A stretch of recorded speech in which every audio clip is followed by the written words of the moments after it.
क्या हाल चाल है आप सभी का। तो चलिए शुरू करें अपने नेक्स्ट एग्जांपल 2.4 से।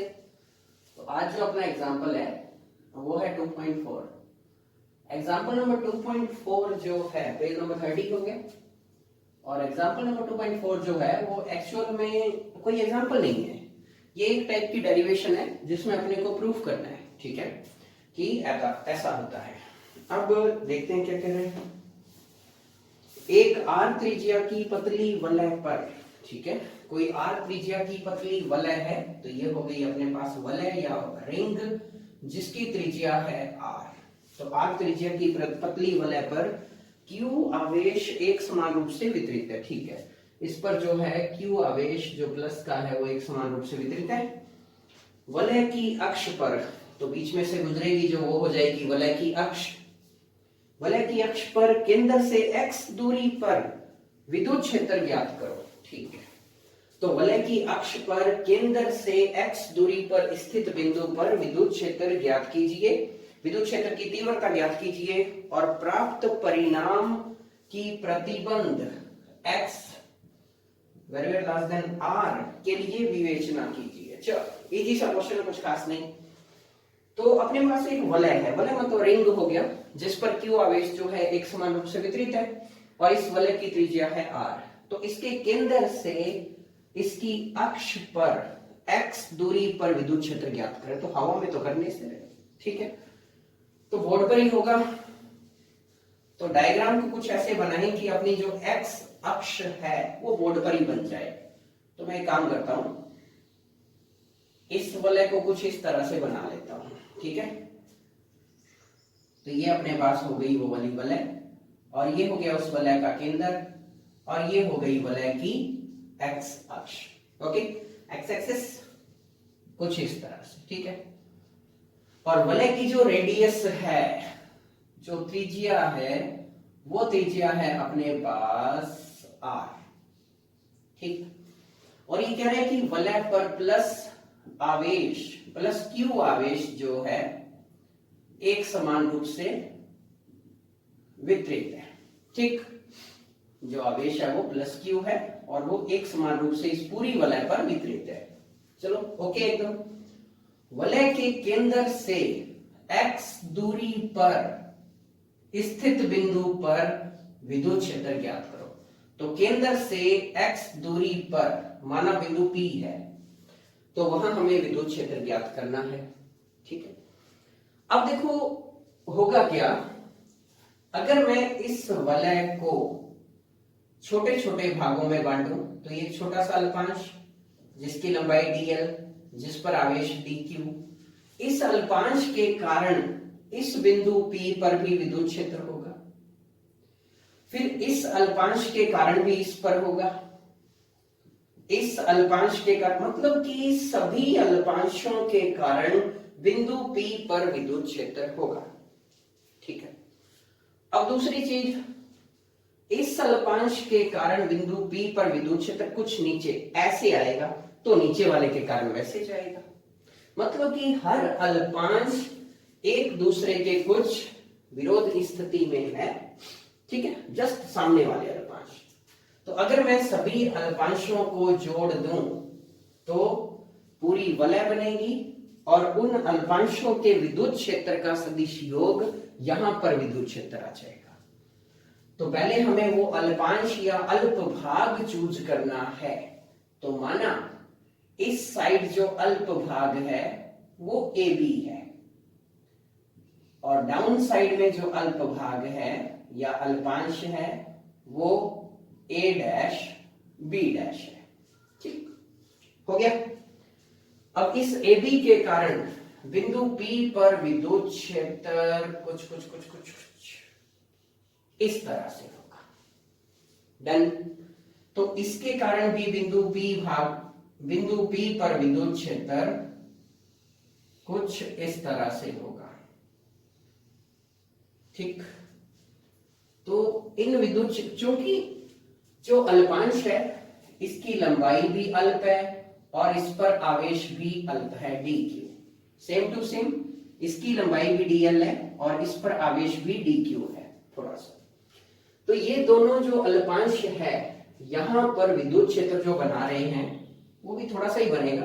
पहले अल्पांश के कारण मैं मान लेता हूं विद्युत क्षेत्र है DE1 कर लो या सिर्फ DE कर लो, DE कर लेते हैं।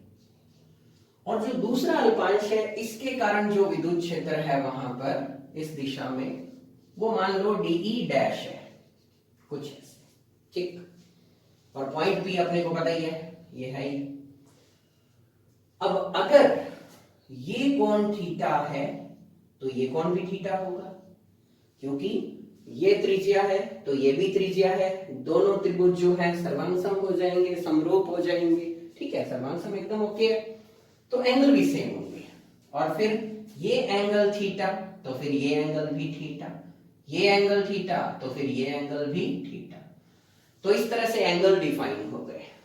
अब DE1 वेक्टर x अक्ष के साथ थीटा कोण पर है, तो DE डैश वेक्टर का इधर की ओर जो घटक बनेगा वो होगा DE डैश cos थीटा, और जो परपेंडिकुलर कंपोनेंट बनेगा वो हम सब जानते हैं DE डैश sin थीटा। ये हो जाएगा। अब देखो इसी तरह से ये जो नीचे वाला DE है ये भी तो इधर कंपोनेंट बनाएगा और वो होगा DE cos थीटा, और डाउन साइड में जो कंपोनेंट होगा वो DE sin थीटा, ठीक है। अगर कुछ ऐसा हो जाए कि दोनों कंपोनेंट एक दूसरे को निरस्त कर दें तो फिर x अक्ष के अनुदिश ही विद्युत क्षेत्र आएगा और वो इन घटकों के योग के बराबर आएगा, ठीक। ये तो थे दो घटक, घटक तो बहुत बनेंगे, ठीक है। मान लो जो है टोटल जितने इस साइड बनाओगे उतने इस साइड बनेंगे, 50 घटक बन गए, 100 घटक बन गए, तो उन सबको हमने ऐड करना है। लेकिन यहां जो प्रॉब्लम क्रिएट कर रहे हैं कंपोनेंट वो ये है, अगर ये दोनों इक्वल होते तो कितनी अच्छी बात होती, इनको कैंसिल करते उनको जोड़ के लिख देते। तो अब इनको इक्वल है या नहीं है या करना है, तो ये हम देखते हैं। मैंने मान लिया कि इस अल्पांश AB से पॉइंट P तक की डिस्टेंस है R, ओके एकदम। तो फिर भाई ये भी डिस्टेंस R ही तो होगी, जैसे आपने पढ़ा होगा। इस तरह से कॉनिकल स्ट्रक्चर है, कोन की तरह से जितनी ये है उतनी ये है, और ये है त्रिज्या, तो जितनी त्रिज्या इधर है उतनी त्रिज्या इधर है, और ये अपनी डिस्टेंस x है इस डायग्राम के अंदर। तो कुछ इस तरह से है। तो अब देखो आप जरा सोचो कि आवेश dq के कारण पॉइंट P पर विद्युत क्षेत्र कितना होगा, तो वो है हमने लिखा हुआ है DE परिमाण के रूप में। क्या फॉर्मूला होता है, पॉइंट चार्ज के कारण इलेक्ट्रिक फील्ड होता है KQ upon square of distance. तो यहां पर अल्प अंश है उस पर आवेश भी कम है, तो यहां विद्युत क्षेत्र भी वो अल्प ही दिखाएगा, तो मैंने DE लिख दिया। फॉर्मूला K आवेश DQ है अपॉन में R स्क्वायर, हो गया परिमाण में। और वेक्टर फॉर्म में चलो तो इसकी डायरेक्शन इधर की ओर है, अपने को इससे मतलब नहीं है, कंपोनेंट से मतलब है। तो मैं परिमाण में DE डैश और DE ज्ञात कर रहा हूं। अब आ जाओ DE डैश की बारी। तो इस अल्पांश पर भी DQ आवेश है, लेंथ इसकी भी सेम है, तो इसके कारण भी जब यहां पर जो विद्युत क्षेत्र होगा R डिस्टेंस पर ही होगा, और वो कितना होगा K DQ upon R square. बन गई बात। दोनों इक्वेशन से क्लियर है कि इक्वल्स टू या DE बराबर है DE डैश, जो हम चाहते थे, ठीक है। तो अगर DE डैश इक्वल है तो इसका मतलब DE डैश की जगह DE लिख दो, तो दोनों equal and opposite in direction, line of action एक, क्रिया रेखा एक है, तो दोनों एक दूसरे को क्या कर देंगे, कैंसिल। तो अब जो इलेक्ट्रिक फील्ड आया वो सिर्फ इन कंपोनेंट के योग के कारण आएगा। तो पहले तो इतनी बात अपने को समझनी थी कि जो इलेक्ट्रिक चार्ज आएगा वो किसकी वजह से आएगा। तो अब पॉइंट P पर टोटल इलेक्ट्रिक फील्ड जो होगा वो होगा summation of all DE dash cos theta component, okay, या DE cos थीटा कंपोनेंट। या हम अगर इंटीग्रेशन में चले, मैथमेटिकली चले अगर हम, ये भी वही चीज है, तो हम ऐसा भी तो कह सकते हैं DE डैश cos थीटा, ठीक है, ओके, ये भी वो भी सही, नो डाउट, कोई शक नहीं। अब जो DE और DE डैश है तो दोनों तो इक्वल है, और वैल्यू क्या है, K dq upon R square, क्योंकि देखो ये सिर्फ दो ही नहीं जुड़ेंगे, बहुत सारे जुड़ेंगे, इस कंपोनेंट के कारण भी है, इसके कारण, यहां जो होगा उसके कारण भी होगा, यहां होगा उसके कारण भी, सभी के कारण बहुत सारे कंपोनेंट जुड़ेंगे, तो हमने समेशन लगा दिया, ठीक। तो DE डैश या DE की जगह वैल्यू पुट करो, K dq upon R square cos theta. अब बात आती है cos थीटा की, तो देखो ट्राइंगल, इस ट्राइंगल में देखो अल्पांश AB O एंड P में, इस ट्राइंगल में देखो cos थीटा लाल कक्का के हिसाब से क्या होता है, आधार बटा में कर्ण, ओके, यही होता है, base upon perpendicular, sorry, base upon hypotenuse, ठीक है। तो आधार अपॉन में कर्ण, और आधार है O2P यानी कि x, और कर्ण है अपने पास R, ठीक। तो E इक्वल्स टू आ जाएगा integration K dq upon R square x upon R, ठीक है। अब बात जो है आती है चार्ज की, टोटल चार्ज है Q, ठीक। अब dq का इंटीग्रेशन करके Q नहीं रख देना यहाँ पे, ठीक है, बाकी वैल्यू भी पुट करनी है, आगे कर सकते हैं, नो प्रॉब्लम। तो सरफेस, ये कौन सी डेंसिटी है, लीनियर चार्ज, रेखीय आवेश घनत्व, पृष्ठ आवेश घनत्व या आयतन आवेश घनत्व, बोलो, रेखीय। तो रेखीय आवेश घनत्व से हम जानते हैं कि लैम्डा बराबर होता है dq अपॉन dl, चार्ज है dq, लेंथ है dl, तो lambda equals to charge over length, then from here we get dq is equals to lambda dl, ये आ गया अपने पास, रखा उधर। तो E इक्वल्स टू अपने पास आया K lambda dl over R square x over R, कुछ इस तरह से मिल गया अपने को। तो इसको इरेज करते हैं। अब जो है E इक्वल्स टू इंटीग्रेशन किसका होगा, K constant, lambda constant, dl dl सब मिल जाएंगे और सर्कमफेरेंस बन जाएगी, परिधि बन जाएगी, x कांस्टेंट है, r कांस्टेंट है, पार लाओ इनको, तो k lambda x over r cube and only integration of dl। तो इंटीग्रेशन ऑफ dl जो है वो है सर्कमफेरेंस या परिधि, और वो होता है 2 पाई r, डन। तो E इक्वल्स टू अपने पास आया,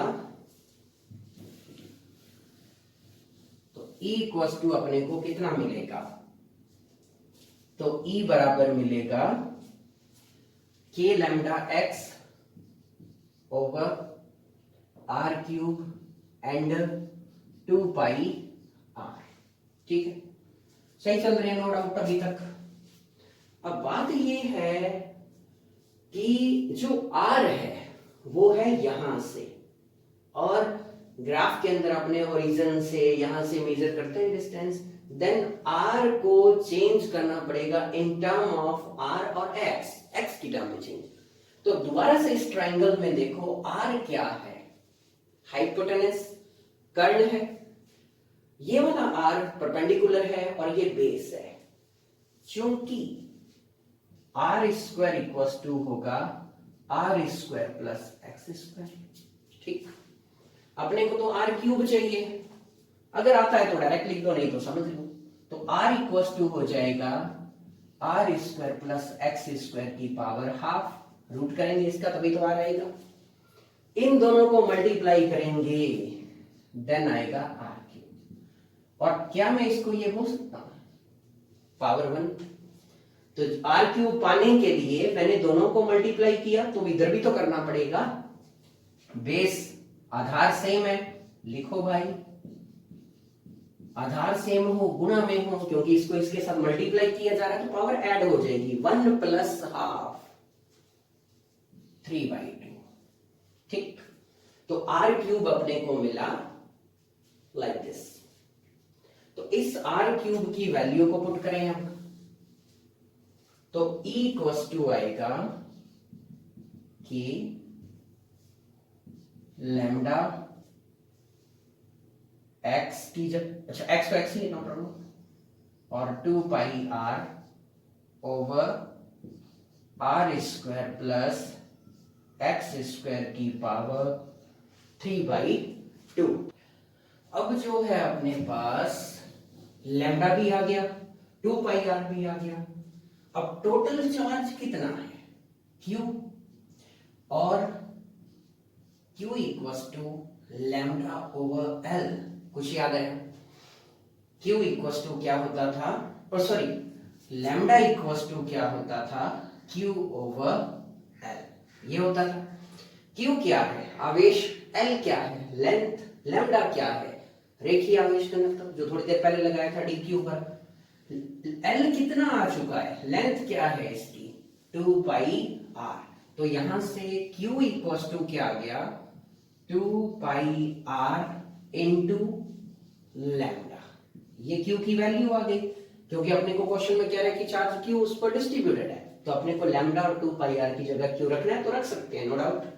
तो इस तरह से अपने पास E इक्वल्स टू आया कि x रहेगा 2 पाई r लैम्डा की जगह Q x over r square plus x square की पावर 3/2। तो ये है रिजल्ट कुछ इस तरह से। ठीक, तो इतना इलेक्ट्रिक फील्ड आएगा x डिस्टेंस पर। ठीक, और डायरेक्शन इसकी इसी साइड होगी, क्योंकि कंपोनेंट ऐड हुए थे।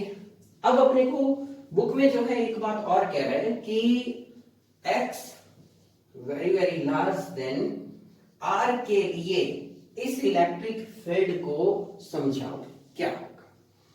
तो देखो अगर x ज्यादा है तो सिंपल सी बात है R square plus X square की जगह सिर्फ x रह जाएगा, आर स्क्वायर नेग्लिजिबल हो जाएगा।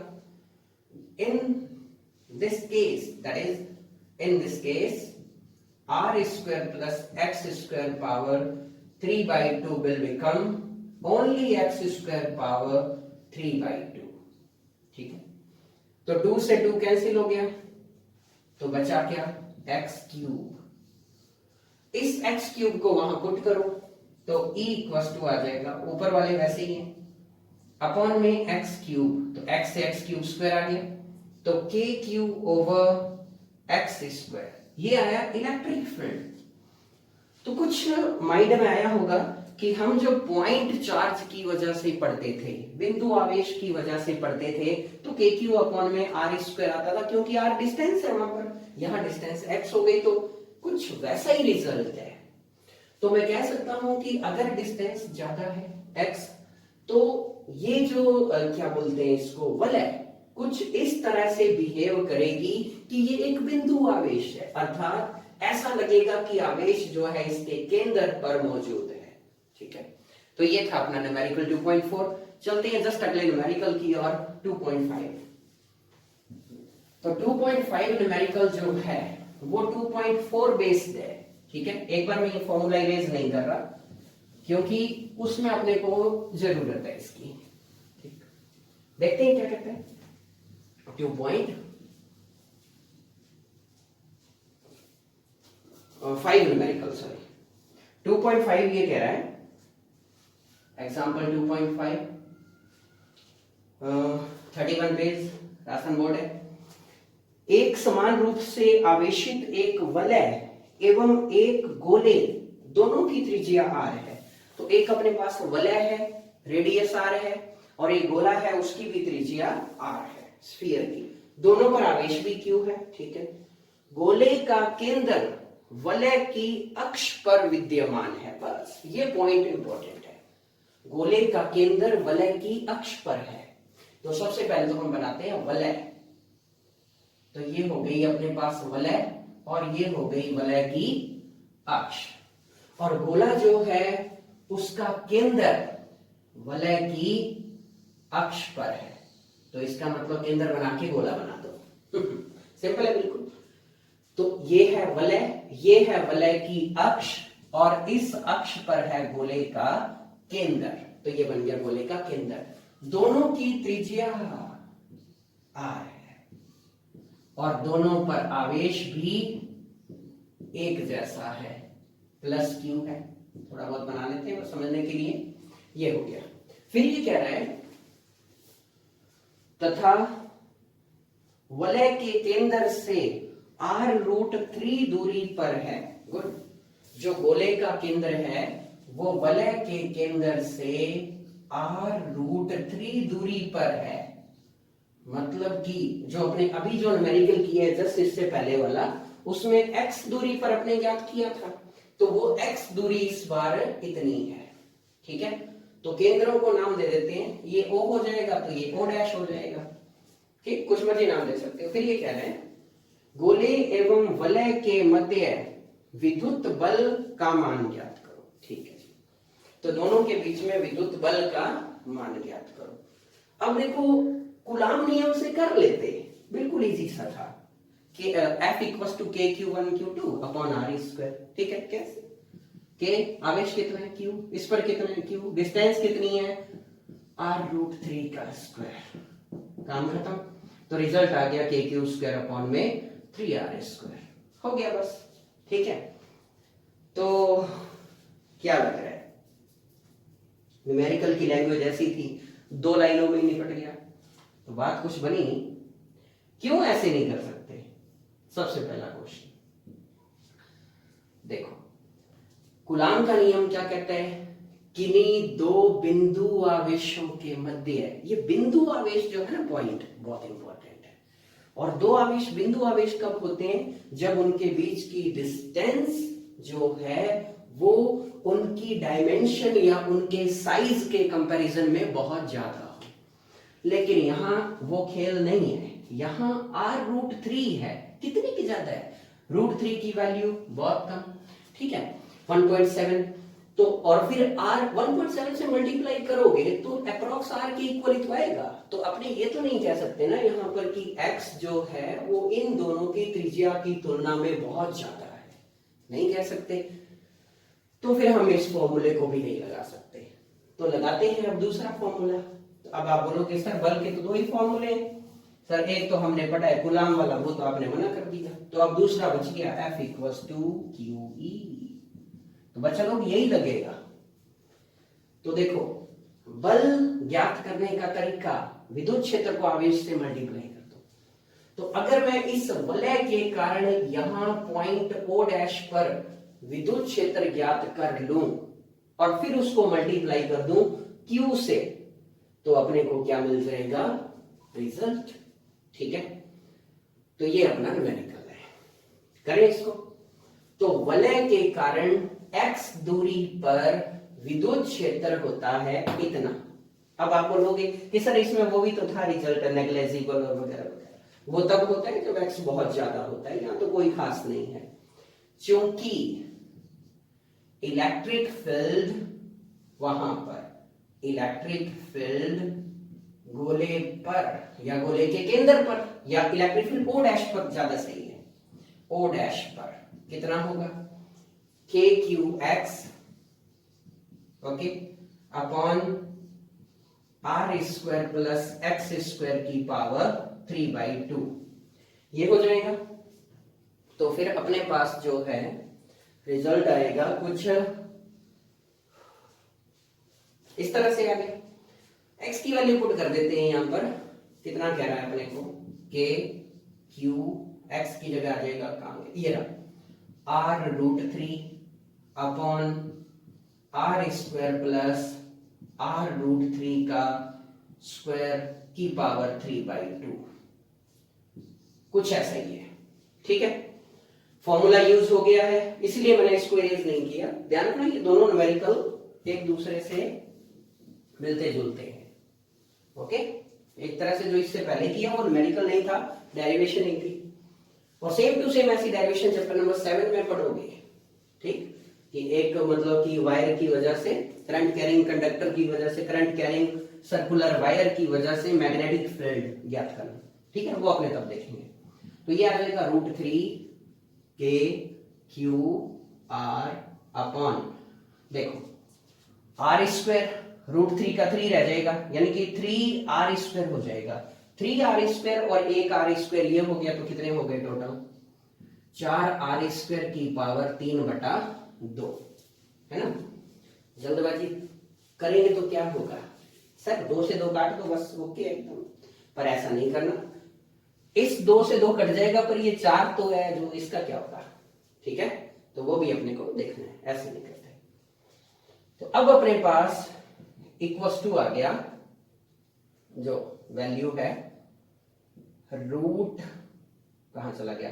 ठीक है, 3KQR अपॉन 4r² को मैं ऐसे भी तो लिख सकता हूं 2r², 2 का स्क्वायर 4r², r², और जो 3/2 है वो पूरे का है।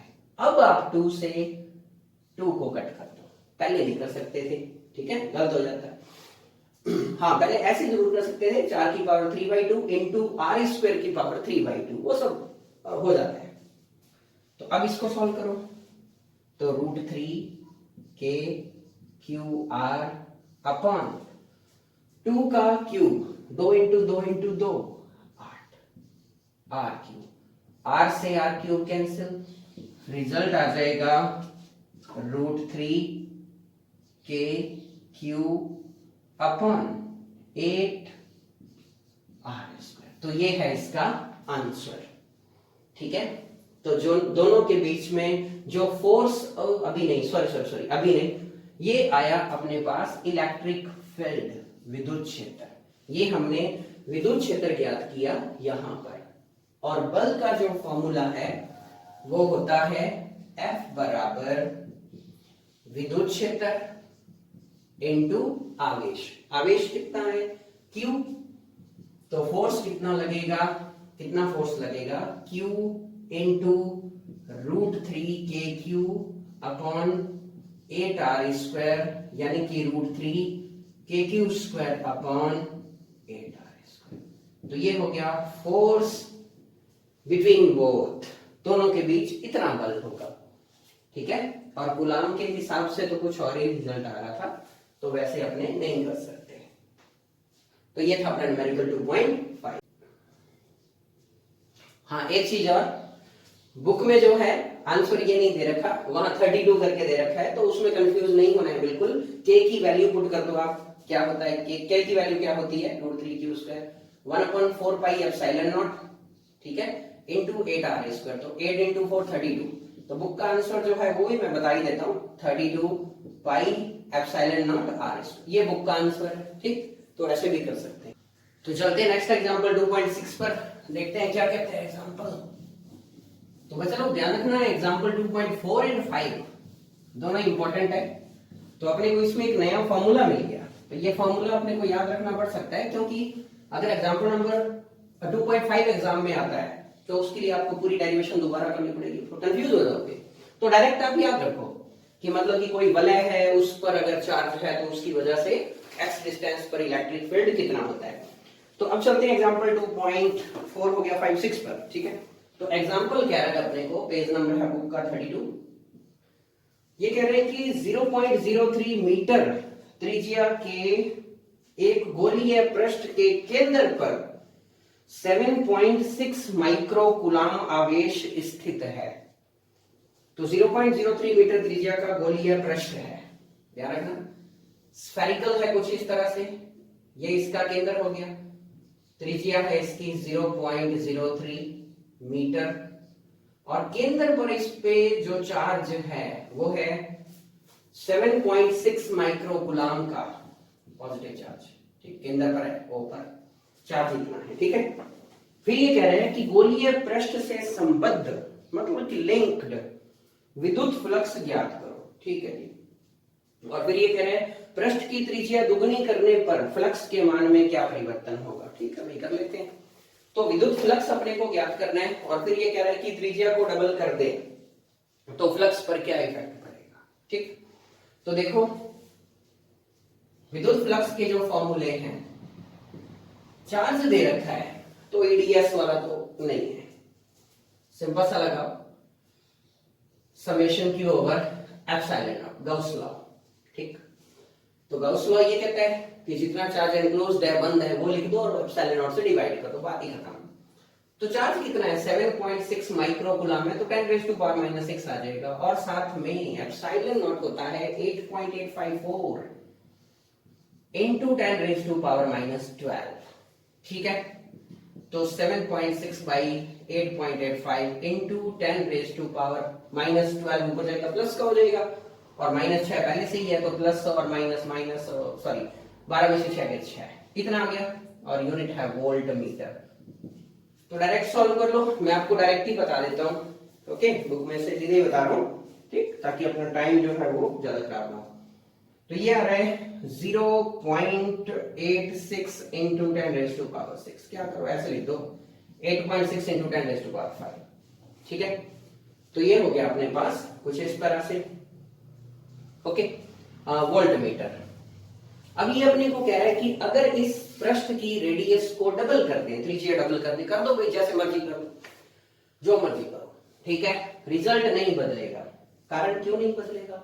क्योंकि विद्युत फ्लक्स गाउसियन पृष्ठ की शेप पर निर्भर नहीं करता, उसके आकार पर डिपेंड नहीं करता है, तो इसलिए यहां पर रिजल्ट सेम टू सेम रहेगा। कैसी है शेप? देखो याद करो, हमने जो है 6 केस किए, तो कहीं पर हमने सिलेंड्रिकल शेप ली, कहीं पर कोई शेप ली, जैसे मर्जी शेप ले सकते हैं। वो हम अपनी सुविधा से चुनते हैं कि हमें ऐसी शेप मिल जाए कि इलेक्ट्रिक फील्ड या तो उसके पैरेलल हो या उसके परपेंडिकुलर हो, और शेप के हर पृष्ठ पर विद्युत क्षेत्र जो है वो उसकी इंटेंसिटी सेम हो। हम ऐसी जो है पृष्ठ चुनते हैं, तो यहां पर इसका साइज इंक्रीज करने से कोई फर्क नहीं पड़ेगा। आप खुद सोचो, अगर ये इतना सा होता, रेडियस इसकी 0. वहां कितनी थी 0.3 थी, या 0.015 कर देते हैं। अब बताओ, रिजल्ट तो यही आना है। चलो डबल कर दो और बढ़ा दो, रिजल्ट तो यही आना है, क्योंकि यहां पर ना तो कहीं रेडियस रखी है, ठीक है, ना तो कहीं मतलब कि रेडियस कहीं भी नहीं रखी है, तो अपने पास रिजल्ट यही आएगा। तो आंसर है do not depend on the shape of surface. Okay, तो ये था एग्जांपल 2.6। 7 देखते हैं क्या कहता है 2.7। चित्रानुसार, वेरी गुड, चित्र के अनुसार। तो चित्रानुसार एक बिंदु आवेश Q एक अर्धगोलीय पृष्ठ के केंद्र पर स्थित है। बहुत अच्छे। Example 2.7, page number 33, Rajasthan board of secondary education. तो चित्रानुसार एक बिंदु आवेश Q अर्धगोलीय पृष्ठ के केंद्र पर है। ठीक है भाई, पृष्ठ से पारित, एक तो ये बड़ा कंफ्यूज करता है, कभी पारित लिख देते हैं, कभी संबंध, कोई बात नहीं, पृष्ठ से गुजरने वाला कुल फ्लक्स ज्ञात करो। कर लेते हैं। तो ये कह रहा है अर्धगोलीय कोई आकृति अपने को दे रखी है ऐसे से, और इसके केंद्र पर जो आवेश है वो Q है। ठीक है, तो ये कह रहा है कि पृष्ठ से पारित विद्युत फ्लक्स। ठीक है, तो देखो अपने को पता है कि गाउस का नियम कुछ ऐसे कहता था, Q अपॉन में एप्सिलॉन नॉट। हो गया। तो सर यहाँ तो आधी सरफेस है, बटा 2 कर दो, बस हो गया, काम खत्म। सही है, नो डाउट, पर तरीका थोड़ा सा सही नहीं है ना। इसको अपने एक प्रॉपर वे में करना पड़ेगा। क्यों ना मैं इस पृष्ठ पर ये गाउसियन पृष्ठ बना लूं जो सेम इसके जैसी हो, ऐसी। ये है गाउसियन पृष्ठ, गाउसीय पृष्ठ, गोलाकार। ठीक है, पहले जो अर्धगोला था उसी के आधा भाग ऊपर, वैसे सेम शेप का ऊपर है। ठीक है, अब आवेश केंद्र पर आ चुका है। अब आप बताओ इस पूरे गाउसीय पृष्ठ से निर्गत विद्युत फ्लक्स कितना होगा? तो सर गाउस का नियम कहता है इस पूरे से गुजरने वाला विद्युत फ्लक्स उसमें उपस्थित आवेश और एप्सिलॉन नॉट के रेशो के बराबर होता है। बात सही है बिल्कुल। अपने पास प्रश्नानुसार हाफ सरफेस से पूछा है, तो अब हम यहाँ 50% कर सकते हैं। तो जो नया आंसर फाई ई डैश आएगा हाफ ऑफ फाई ई यानी कि Q/2 एप्सिलॉन। ओके, तो गाउसियन सरफेस बना करके इसको बताना पड़ता है कि यदि सेम आकृति की शेप ऊपर हो तब उसमें से संबंधित कुल फ्लक्स इतना होगा। अब जो है 50% वाले पार्ट से गुजरने वाला फ्लक्स इतना होगा। तो ये था अपना न्यूमेरिकल 2.7।